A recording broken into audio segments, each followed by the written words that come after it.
వివాహం అనేది ప్రతి ఒక్కరి జీవితంలో చాలా ముఖ్యమైన ఘట్టం. పెళ్ళికి ముందు ఏ విధంగా జీవించినా కానీ, వివాహం తర్వాత మాత్రం ప్రతి ఒక్కరి జీవితం మారిపోతుంది. తమ పిల్లలు ఎదుగుతున్నారు అంటే తల్లిదండ్రులు పెళ్లి చేయాలని ఆలోచిస్తారు. ఇందులో అమ్మాయిలకు అయితే ఇంకా తొందర పడతారు తల్లిదండ్రులు. అమ్మాయిల విషయంలో తల్లిదండ్రులు ఆచితూచి నిర్ణయం తీసుకుంటూ ఉంటారు. 20 సంవత్సరాలు దాటాయంటే చాలు భారతదేశంలో 3 ముళ్ళు పడాల్సిందే. ఈ విషయంలో అబ్బాయిలకు కాస్త రిలీఫ్ ఉంటుంది. అబ్బాయిలని 28 ఏళ్ల వరకు పెళ్లి గురించి ఎక్కువగా ఆలోచించరు. ఎందుకంటే వారు చదువు కంప్లీట్ చేసుకొని సమాజంలో గుర్తింపు తెచ్చుకోవాలని జాబు సంపాదిస్తారు. అదేవిధంగా ఇక జాబు వచ్చిన తర్వాత అబ్బాయిల పెళ్లి ప్రస్తావన మొదలవుతుంది. అసలు వివాహానికి ఒక ఏజ్ అంటూ ఉంటుందా? ఎప్పుడు పెళ్లి చేసుకోవాలి? ఎవరిని పెళ్లి చేసుకోవాలి? ఏ సమయంలో పెళ్లికి రెడీ కావాలి?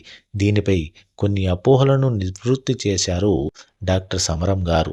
ప్రస్తుత కాలంలో వివాహాల కంటే ఎక్కువ విడాకులు జరుగుతున్నాయి.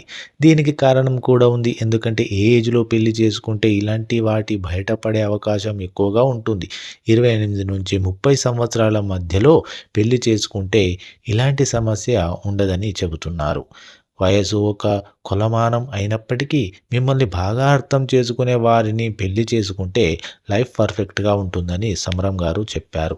పెళ్లి అనగానే మంచి ముహూర్తం కావాలి, బట్టలు, బంధువులు, స్నేహితులు వాటి గురించి మాత్రమే ఆలోచన చేస్తారు తప్ప, కానీ పెళ్లి చేసుకోవడానికి ఇది కరెక్ట్ వయసేనా అని ఆలోచించేవారు చాలా తక్కువ మంది ఉంటారు.